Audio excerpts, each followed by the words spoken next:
One of my kids really wanted to go find different clothes. And so they wanted to wear kind of a little bit more androgynous, more masculine clothes. We're like, great, let's go to the store. So we went to the store, go look in any section you want to.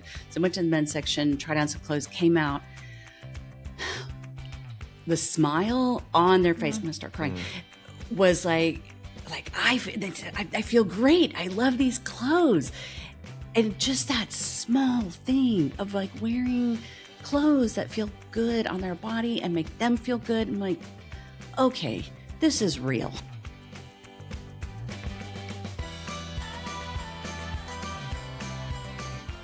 This is Care and Feeding. We're three friends with kids who get together every week to talk life, swap advice, and keep each other sane while we muddle through this weird and wonderful thing called parenting. I'm Zak Rosen. I make another podcast. It's called Weirdly Helpful. I'm dad to Noah, who's 8, and Ami, who's 5. We live in Detroit. I'm Elizabeth Newcamp. I write the homeschool and family travel blog, Dutch Goose. I'm the mom to Henry, who's 14, Oliver, who's 11, and Teddy, who's 9. And we live in Honolulu, Hawaii. Hey, I'm Lucy Lopez. I'm mother to Amelia, who's 15, Avery, who's 13. And as of lately, I'm just chilling in Miami. Great. Love that for you. Thank you. And we're here to talk about the ups, the downs, everything in between when it comes to parenting. Every week we commiserate, we check in with listeners and try to make this feel like the kind of conversation you'd have with your friends.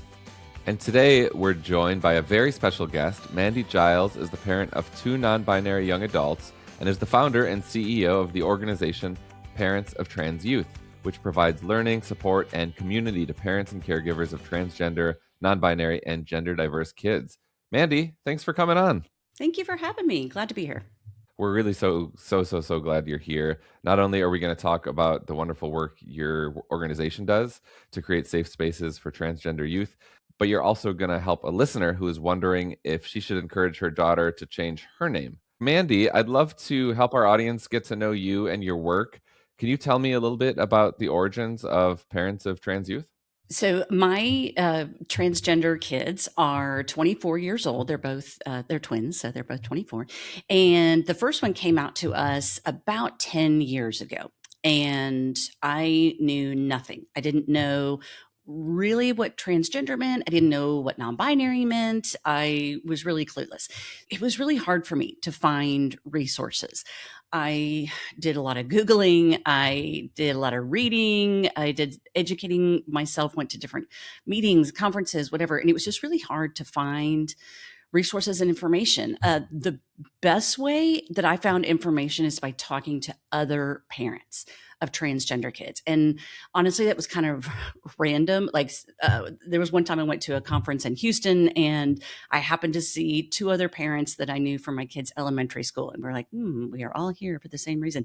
And so just starting to build up that community was really, really helpful. And I think in any kind of parenting a situation, it's always important to have that community of other parents who kind of get what you're going through, or even if it's like, a soccer team or whatever it is, just finding those parents who can help you through stuff. Yeah. So I guess it was 4 years ago, I created Parents of Trans Youth to be the resource that I wish I had when my kids came out, to be kind of a one-stop shop. We have everything from an introductory online course for parents who are at the very beginning of their journeys to our brand new online parent community. It's a membership community for affirming parents to connect with other parents all over the US and even some around the world. So, and kind of everything in between, doing a lot of education, a lot of advocacy on the state and local levels here in Texas, because there's a lot of advocacy to be done in Texas. And so that's kind of how it all started. Initially, Mandy, when you were just really craving that parent-to-parent support, like what felt like the most urgent question? What was the most urgent question you had? I think probably the feeling of grief, what felt like grief. And you hear this from a lot of parents and caregivers, that they might even use language like, I felt like my daughter died even, and now I have this son. And I never really felt that way, but it's definitely a common feeling from parents of trans and non-binary kids. And what I learned from different support groups and from other parents too, that you're not necessarily grieving the loss of your child, you're grieving your expectations of who you thought your child was going to be. And I think all of us have expectations of who we think our kid is going to be, and whether we know it or not. I mean, kind of right when you have a baby or a kid joins your family, then you might think like, oh, I guess maybe they'll turn out to be this one day, or like, hey, I did this when I was little, so maybe they might want to do this. And gender is not something that you anticipate changing. And so when it does, it can be a pretty big shock to a lot of parents. And so having to really shift those expectations is a pretty big deal. And it's a huge paradigm shift for you, for your whole family. And once you realize that, then that shifting becomes easier. And those feelings of what feels like grief might just be like, okay, this is a change in our family, and my kid is still the same kid. They are living and breathing, and they just have a different name, pronouns maybe might look a little different, and they're still the same kid. Have you seen differences between like the younger kids who come out with sort of a strong sense of identity versus like the parents of teens or young adults who start figuring out or expressing their identity a little later? Like in your work, is there a difference in parenting those two situations? Is it basically, the same, you're just navigating it at different times with your kid? I mean, the answer to all that is yes, yes, yes, yes, yes. That it's, I'm trying to think about it, say this, that gender is just kind of one layer of parenting and dealing with that. So say when you've got a younger kid and maybe they don't know the word transgender or the word non-binary, then as a parent, you're kind of almost like a detective in a way, and not like in a weird, creepy way, but like if there's different signs kind of, or you might be asking certain questions, or there's different things to listen for. Like when your kid might be little, like just developmentally, kids realize gender, boy, girl, or a different gender when they're about 3 or 4. So they might use different language, like, well, no, why? I don't line up with the boys. I line up with the girls because I'm a girl, and not necessarily knowing to say I am trans. Right. And then when maybe they get more access to vocabulary or to concepts by talking to people, learning, going online, just hearing that vocabulary, then they might be able to articulate that a little bit better to parents. And so then if you get into preteen and teen, one thing I always talk to parents about, like, if you've got a trans teenager, like, they're still a teenager and they can be real. I don't know if I can curse on this podcast, sure. but like they can be real toots, that like, and like, it's hard to decipher. Like, was toots like toot? You mean asshole? Because yes, you could say your kids were assholes. Well, I don't know. That was something. I've never heard toot. I don't know. Maybe it's adorable. like a Southern thing. I don't know. Maybe it was in my family, like it's just being a little toot. Okay. But well, anyway, they're still teens and they can be kind of jerky. And so, and then for young adults, that's a whole different thing, because say if they're over 18, then a lot of times, say college students, they go to college, they meet new people, they meet different flavors, kinds of transgender and non-binary, and they might think, oh, I don't have to be that kind of non-binary, I can be that kind or my kind. and they might have access to medications or different kinds of support or whatever. And so they might come home and be sort of fully informed, be like, guess what, mom and dad, I am trans and I've been on estrogen for the past 6 months.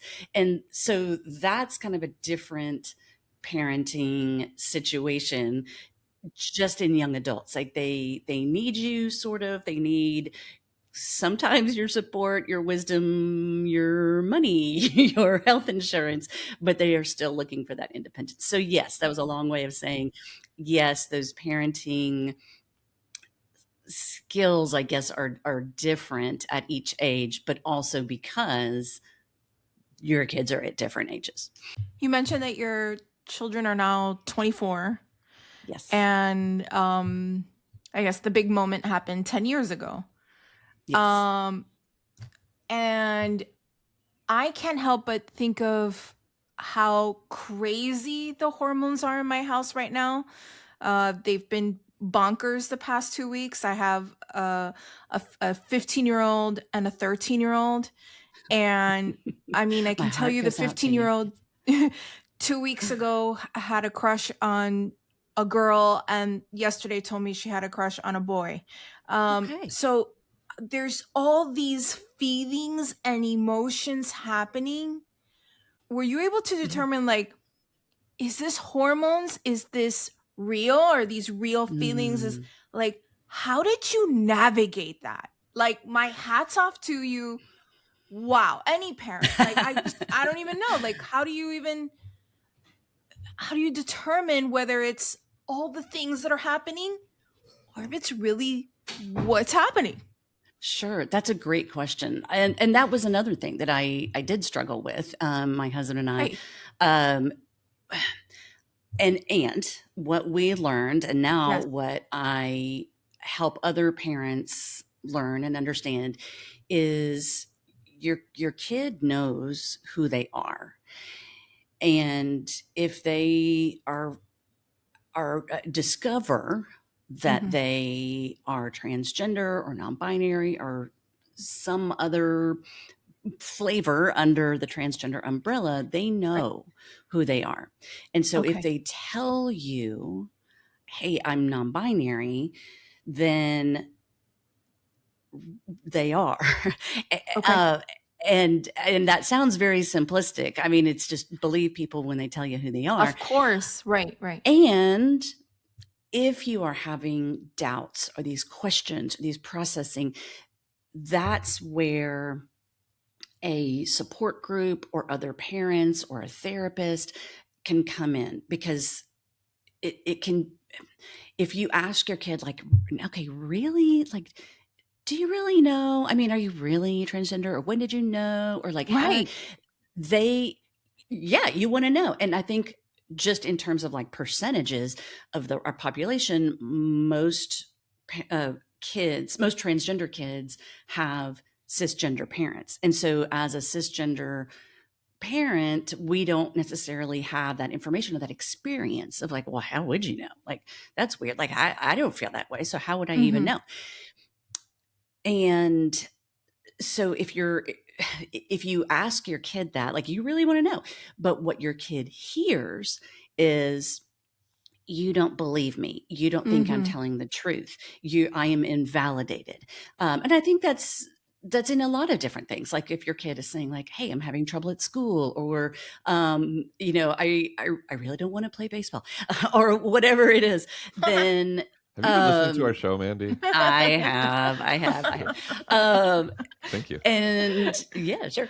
So, so all that processing is still okay because it's Sure. new, we're learning, and it's better to do that with other people. And believe me, I did do that. There were a lot of tears and like, does everybody else feel this way? Like, do you have doubts? And that was really nice to hear from other parents who had been there. Like, yeah, we did feel that way. And here's how we got through this, or here's, let's talk this out. And here's how you can help support your kid to the best of your ability. Yeah, instead of Mhm. leaning on them, right? Like we get a Yeah. lot of questions from parents trying to navigate this. I think for the reason that you said, which is like, most of us did not go through this. And so Yeah. when it comes up, as a parent, you're like, well, what am I supposed to do? And of course, like leaning on your child in this moment is not the right thing to do because you're still the parent in the situation and are supposed to be there. So I love this idea that like this is when you go find these other parents who know that you love your child, so that when you say like, I'm just not really sure this is permanent, or I'm not sure this is, you know what I mean? That you have someone that can say, I hear what you're saying. Yet, validate your experience as parenting a child, but also knows you love your child and that the ultimate goal is for them to feel loved, right? Feel loved, feel heard, feel supported, as opposed to, because sometimes we do ask our children these things that we sort of have no business having that conversation with them. Yeah. And they're really in the transgender community as well. Like my friends have told me that they've had this experience. Well, for one thing, if you ask a transgender person, like, well, what do you transgender people think about this? Like, they don't speak for the entire trans community, especially like if it's a kid, then they might be like, I don't know. And they were like, I am not Google. Like, guess what? There is Google or other things, or like, like for instance, for to parents of trans youth, we have this giant resource list that we make available to anyone, and I'll give you that info later. But and so there are glossaries out there. There are things that you can do to learn. So don't treat your kid like Google. And there is kind of I don't know if I say like a fine line, but your kid is in charge of their journey, like where they want that to go. And so if your kid is saying like, okay, I want to change my pronouns, then like, okay, well, tell me what that sounds like to you. Tell me more about that. And you can ask those questions like, well, what does that feel like to you? Or that kind of thing. And how can we help you do that? Or telling family members, or the school, or not telling family members, then your kid is in charge of that because it's their story, it's their gender, it's not yours. So you can't be like, guess what, world, my kid is trans, if they haven't given you permission to do that. So, and that can be really, really hard. I cannot tell you how many parents I've talked to, and me, that have had to toggle between names. Like, okay, they're one name at home and they're another name out in the world, like maybe with grandma. We haven't told grandma yet. So they're still the old name. And there's a lot of mental gymnastics that go on with that. It can be the unique burden for parents of trans kids. Yeah. I mean, I imagine the people that come through your organization or to your organization for information have at least some openness and interest in learning, and the humility that like, all right, I want to figure this out. But then sadly there's the whole other kind of parent who thinks of transgenderism as like a delusion or a mental illness. Right. Do you interface with those types of parents? Not too much. And actually that's really interesting that you use the word transgenderism, which is not really a word that is used in the trans community, because it implies that of some kind of ism, something happened to them, this illness or something like that. And thanks for telling me. Yeah. And I believe it has been a long learning journey for me. Like we can't do it in 30 minutes. Yes, I do have some, and it's really interesting kind of how they come to find me and find parents of trans youth. Like, I guess maybe my Instagram persona is, I do a lot of advocacy on there, very like, hey, here's how you support your kid. And so those parents are kind of like, okay, my kid just came out. I want to support them because I know that's the right thing to do, but I don't know how. Can you help me? And then people who maybe Google and who are Googling at 2:00 in the morning, help, my kid is transgender, what do I do? Then they kind of have a different feeling. And there are some parents who maybe want to argue with me or argue with themselves or their kids about like, but this is not really real, right? Or like, well, did this happen because of XYZ? And how did I cause this? Or what caused it? What makes them transgender? I don't understand. Why do they want to go wear a dress? Why do they need to wear a dress outside? And I think those feelings are really deeply, deeply rooted in love for their kids and wanting them to be safe, and maybe even a little bit of that fear. Like, for I was instance, if going to say there's someone a lot says of like, fear. yeah, like they kind of know on some level what's going on in our country and in different states. So they might say, well, I don't want my kid to wear a dress when they go to school or work. And it's not necessarily because they don't want their kid to be happy, but deep down they know they are terrified for their child. And it's just getting them to that point of recognizing that it's because they love their child that they are feeling this way, and kind of moving them through that fear and focusing on their kid and their happiness and their mental health and their physical well-being. Then that kind of is a way for them to shift how they look at that whole situation. It is, though. It's like we spend so much time as parents, right, trying to make the path easy. And you can see Yeah. how the moment it presents itself, it's like alarm bells going off in your head. This is going to be a really hard road. Let's, like, how do I keep them off this road, right? As opposed to realizing, like, I think if you look through, so many of the resources that you offer and that are out there, it's like, but by not allowing a child to be who they are, there are all these other hard roads that are way harder than some people who don't understand, right? Like the mental health burden of not allowing someone to be who they are, the sort of what that does to their person and their growing up and their ability to blossom is a huge burden. It's just not one that you know about, but you very much know about teasing and about what, the current Yes. political situation or getting medical care, like understanding like how to confront that fear.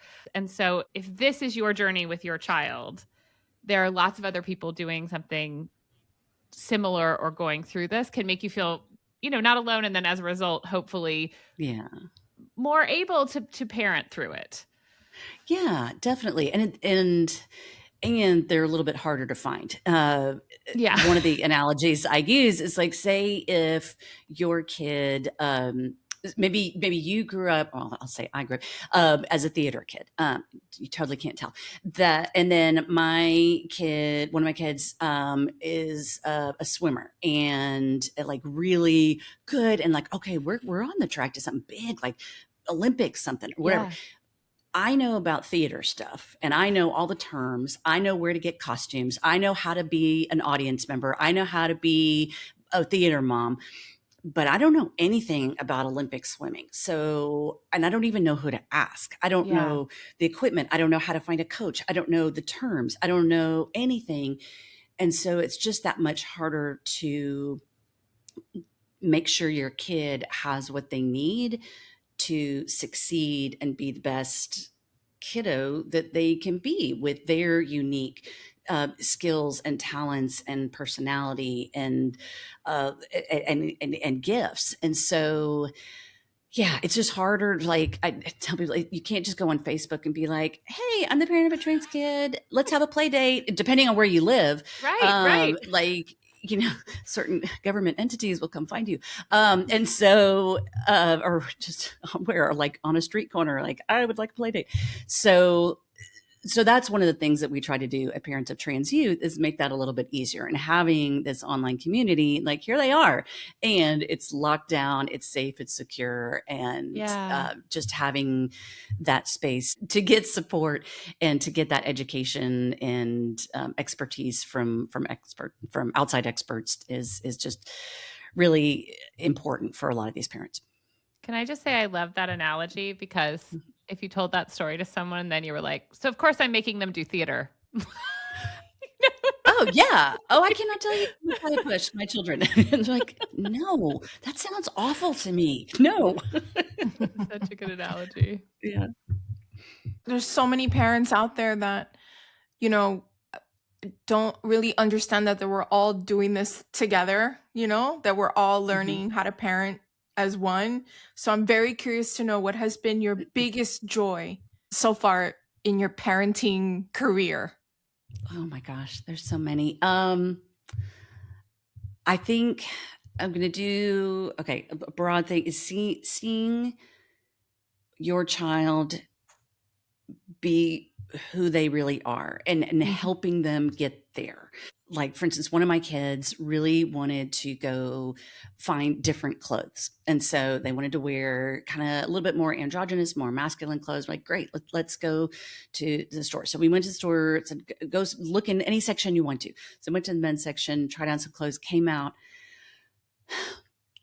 The smile on their face, I'm going to start crying, was like I feel great. I love these clothes. Qué lindo. And just that small thing of like wearing clothes that feel good on their body and make them feel good. I'm like, okay, this is real. Like there's no way this is not. Or like when my other kid got their name changed legally and celebrating with them. And yeah, there was a little bit of like, oh, I'm going to miss their old name. But like, wow, the joy and the celebration, being able to like, to feel that joy that they have. It's like, okay, this is real. And I think like, okay, I'm going to cheat and have one more, that Mike being active in state advocacy and now seeing my children do that, that has been the most proud and the most sad I have been at the same time, to see my kid on the steps of the Texas Capitol with a bullhorn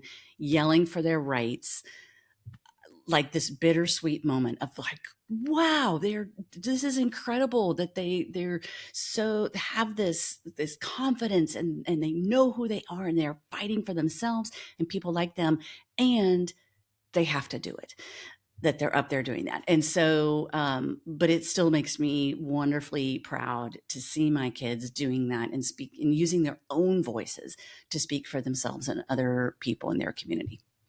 I love that. Thank you for sharing that. That's beautiful. Thank you, Mandy. We're going to jump into our listener question with you. Elizabeth, will you read this for us? Sure. Dear Karen Feeding, my daughter recently turned 6. She's in kindergarten and she's trans. Overall, she is very happy and her school and community have been supportive. Occasionally, however, she'll come home pretty upset because some kid called her a boy or challenged her about being a girl. This happens at campus and activities sometimes too. I think it's because of her name. We obviously didn't know she would be trans when she was born, and she has a stereotypical boy's name with no obvious female nickname. Should I encourage her to change her name before first grade? Up until now, all movement has come from her. She was the one who would only wear girl clothing, and then she was the one who wanted to change her pronouns. I've tried to gently explain that her name might be giving her away, but she didn't seem super interested in changing it. I worry that if she wants to change it in the future, it'll be harder after she's in first grade. But I don't want to push her into a change she isn't into.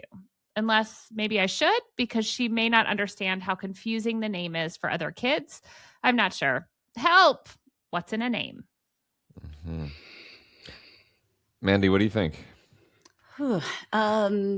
All of these concerns are valid for sure. And like we had talked about before, that the best way to parent a trans kid, or I should say that centers their experience of being who they are, is to let them lead the way. And it sounds like, and this listener was doing that, like up until now, that they're making these decisions. And so I think that the listener is recognizing that to kind of push this a name change would be pushing the child, and I think that's right. That I think that would be really hard as a child or as a person or any person, if someone wanted to change your name and you didn't want to do that, because that's so incredibly personal to you and special. And that's why transgender people change their names. They want a name that fits. And maybe this name fits for that kid right now. And it could, as a parent, seeing kind of what's the other things that are kind of maybe swirling around your kid, knowing, like we talked about, the difficulties that your kid might be facing now or in the future, you want to fix that. You want to make it easy for them. And something that the listener had said, and I can't remember the exact words, that seeing how uncomfortable it is for other people, that's kind of a key. And that is something, that's a big lesson. And it's hard. This is a hard thing for anyone to recognize, that it is not a transgender person, kid, family's place to make other people more comfortable. That's everyone else's job. And that's hard when you're dealing with other kids, to be like, just get it, kids. This is where the parent may need to step in with, say, the school, the teacher, and be like, hey, maybe redirect the other kids if you hear this bullying or teasing, or like, why is your name whatever, you look like a girl. Then that's where a parent can talk to the school staff. And thank goodness that the school is supportive in that way. Another tool may be to kind of role play a little bit with your kid. And it may not be bothering the kiddo at all, but if it does, you can say, well, what do you think you could do if so-and-so says, oh, aren't you a boy? Then here are some things you might be able to say, and then really role play that. And yeah, that I think has been successful for some families to be able to do that.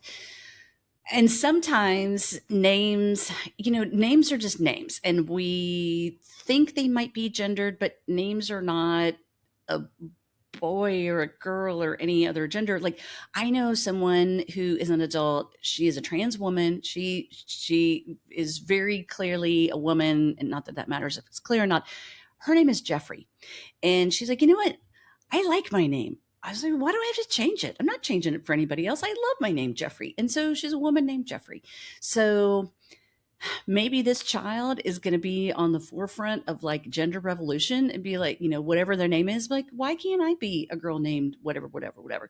So there's different tools that you can get through that. And I think this parent is doing the right thing by being a little cautious and not pushing that on their child, and letting their child lead the way. Kind of one analogy that a parent used for me is like, your kid is the CEO of their gender journey, and we're the administrative assistants. So we're kind of doing the behind the scenes work. We don't get a lot of credit, but we're helping kind of smooth that way as much as we can, especially when they're younger. But they are driving. They're driving this bus. They're the CEO. Yeah, I definitely see this parent as like trying to put up the protective bubble, right? Like trying to smooth the path in front of their child.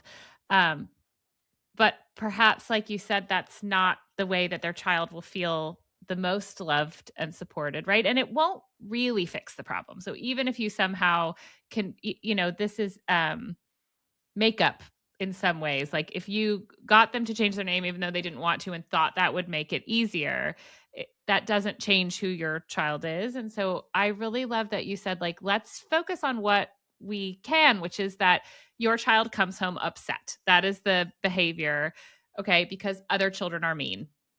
So what can we control in that scenario? Well, you can definitely go to school and advocate for what is happening, right? Talk to the teacher. Where is this happening? What do those interactions look like, right? How do you coach your child to deal with that? This not at all the same, but my middle child loves the color pink, has worn pink shoes in particular his entire life.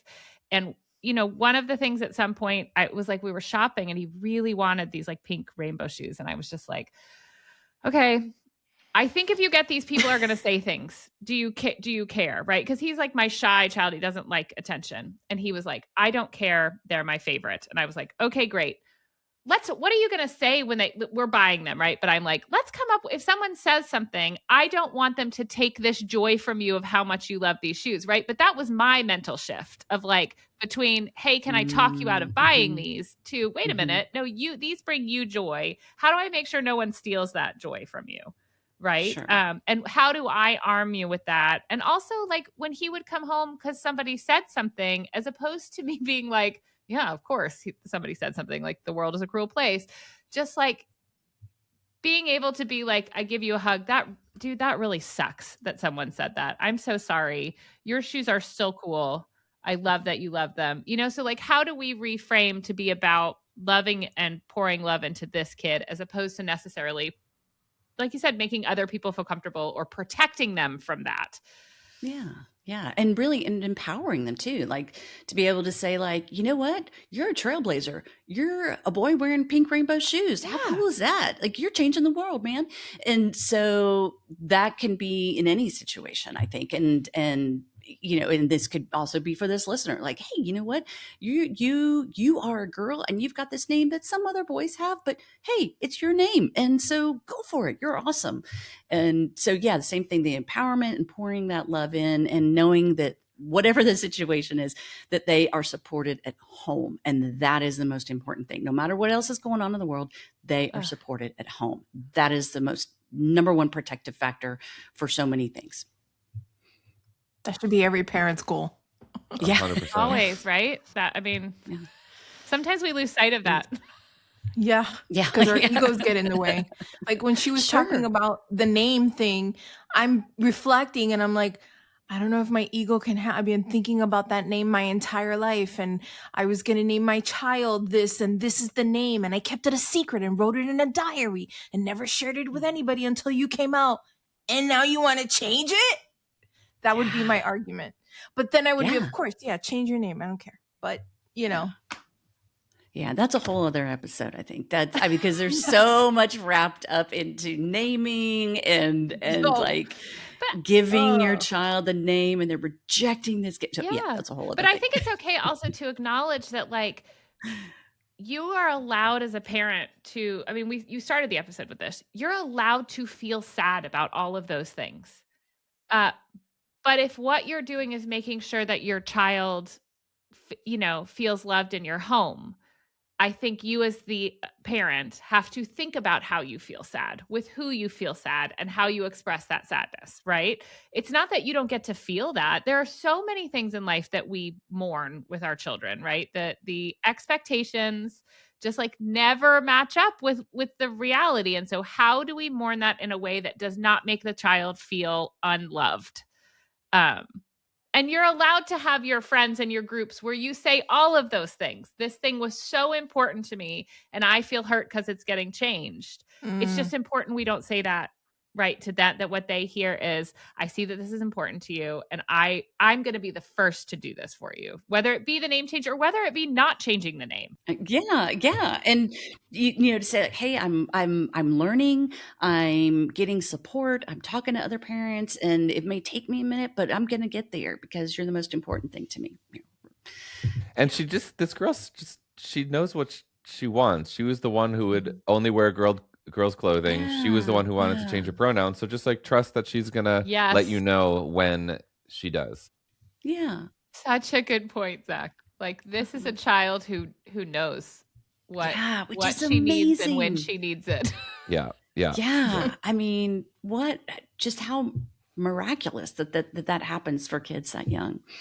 Incredible. Yeah, it's really cool. Well, listeners, if you have any experience to share or advice for our letter writer, please do share it. You can email us at careandfeedingpod@slate.com or leave us a voicemail at 646-357-9318. And that's our show. But before we go, Mandy, where can folks find you? Sure. The best place is parentsoftransyouth.com. And that has everything, all the links. I'm most active socially on Instagram at Parents Trans Youth. And if listeners are looking for that giant resource list, the best place to find that is parentsoftransyouth.com/resources.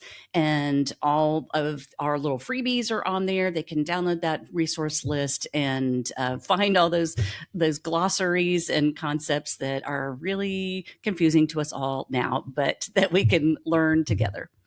Right on. Thanks so much for being with us, Mandy. Thank you. Wherever and however you're listening, subscribe and leave us a rating and review. That helps other people find this parenting oasis. If you want more parenting advice, you can find Care and Feeding the Column on slate.com. This episode of Care and Feeding is produced by the incredible duo Cheyna Roth and Rosemary Belson. Mia Lobel is Executive Director of Podcast for Slate, and Ben Richmond is Senior Director of Podcast Operation. Hey, I'm Lucy Lopez. You can find me on IG at the Lucy Lopez. I'm Elizabeth Newcamp. You can find me on Instagram at elizabeth.newcamp, and you can find Lucy and I on Substack, Best Mom Friends. Forever and ever. And I'm Zak Rosen. You can find me on Instagram too at Muzachary. That's Muzachary. Thanks for listening. We'll see you back here on Thursday.